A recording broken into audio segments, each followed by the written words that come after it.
Hey, good morning everyone, it's Tractor Man 44 here. Hey, today finds us in the gentleman's basement installing that simple transition we made yesterday, or a couple of days ago, whenever it was.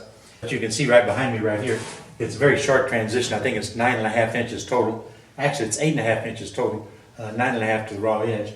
But it has to go 4 different directions at the same time, which is going to be a little bit of an aggravation. Hopefully, if everything works out, we'll get it in there just about right. So come along and we'll take a look and see how we get her done. Now remember, I always say you don't ever judge a job by what it looks like when you're getting started. There is so much play and so much movement in this plenum, it just sits there, looks terrible, but we're going to take care of all that. It was determined whenever I measured this up that we needed to put the drives down the long way, because it can't drive a drive in from the side because of the return air from in the chimney, and then also from the return air back on the back side. So we're going to run the drives lengthways. So first thing we had to do, we got to go ahead and verify that we got the right height. Then we're going to bend drive tabs on this right here, and we'll use these bar folds here, these flat bar folds, to sit on here with the 3/8 inch section, and then go ahead and fold a 1/2 inch tab, because that 3/8 is going to roll a little bit and consume a 1/2 inch material. So I'll be back as soon as I get done with that. I got the drive pleats folded. Everything looks nice and square from my perspective. I'm going to set the coil back in place. We had to put the ring that's factory supplied and field installed around the top of that coil to give us a plenum edge to set our flange on.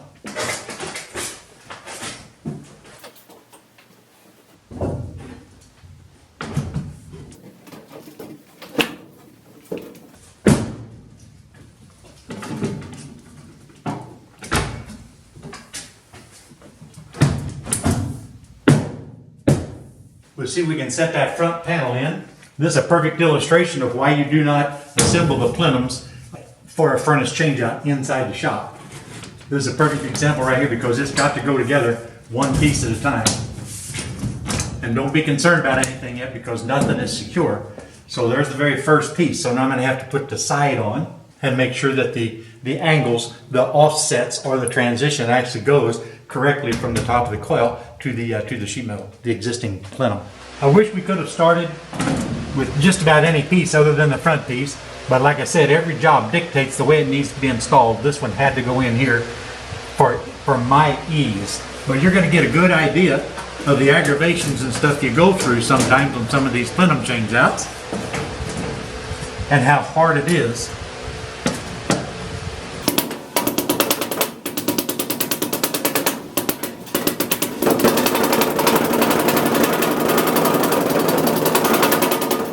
Again, doesn't look real good right now, but this still draws down. When that draws down, that 1 inch drive is going to contain that area right there. Now we're going to move to that side, get that other side on over here.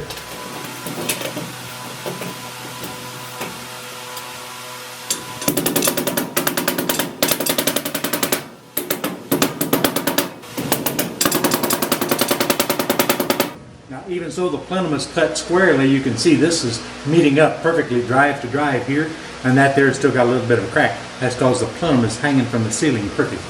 But we'll solve that.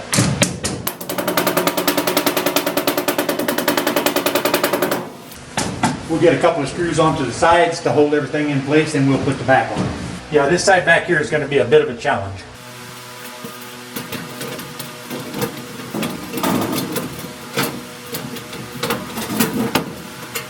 By the way, this was a big existing hole in the back of the duct. I had to make a patch we'll have to assemble when we're done.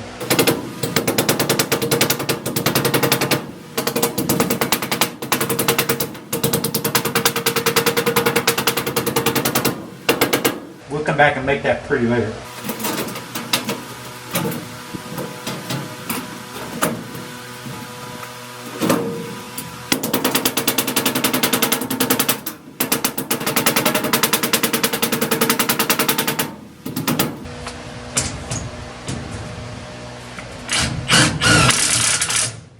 I really do not like this manufacturer's 3/8 flanges and those that 3/8 top and those field installed flanges. I do not like these at all.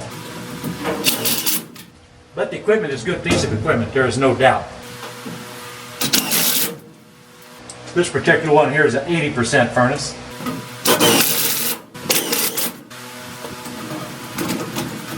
Bottom of the patch will be the S connection to here.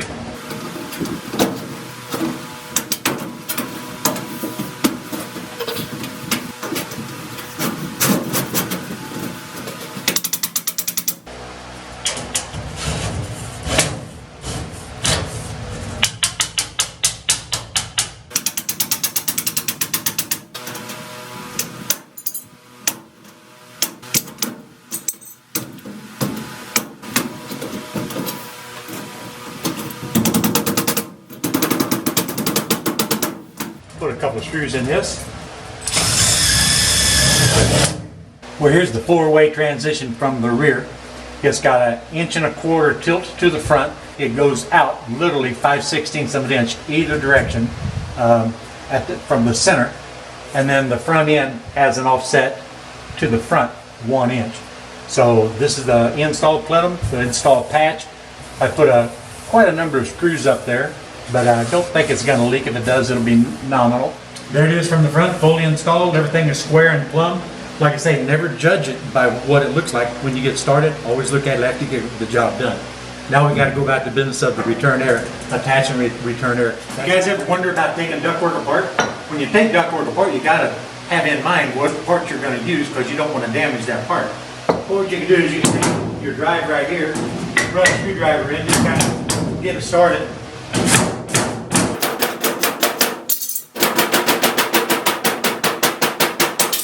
And it's off. It's ready to drop out, slide out of the S's, and do what you want to do with it. So I'm going to be adapting this for use back with the new furnace, the existing return air, by adapting the filter grill to where it'll just attach a little bit differently to the side of the furnace. And we've got it marked to cut 2.5 inches off of the length of this drop, because we have the furnace elevated roughly 2.5 inches from the original.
Now it looks like I'm fighting these things, cutting these corners and everything out, and it is somewhat of a fight, but you just do what you get used to.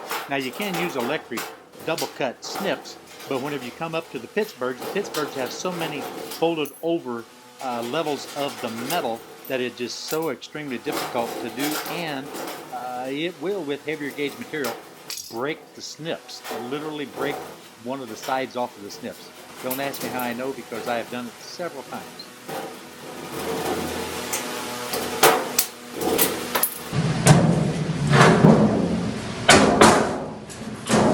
Once you have that trimmed off, of course, S's will go here.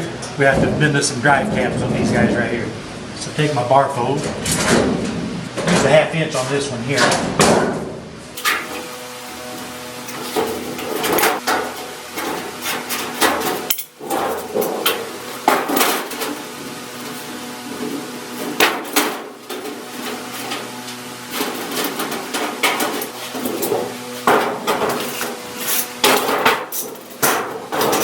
Should be able to put our S's on the drop and raise this up here, put one S or one drive, and then hinge it right up. It should be able to go just about in there the way we want it to.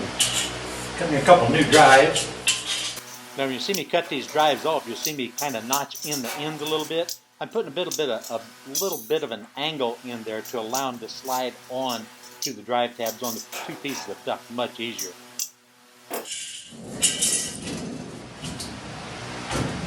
Now once you get one end of it hooked with the drive tab and you move to the other end, instead of just picking it straight up and buckling it, you wiggle, jiggle it back and forth, and that kind of opens the S's just a little bit and allows them to kind of float right in there together.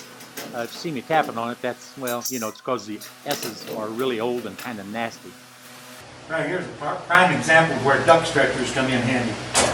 Take one of the rollers, slide it in the top drive, and then slide the other on the bottom drive and raise it up. What I use for duct stretchers a lot of times is just a pair of horseshoe pinchers.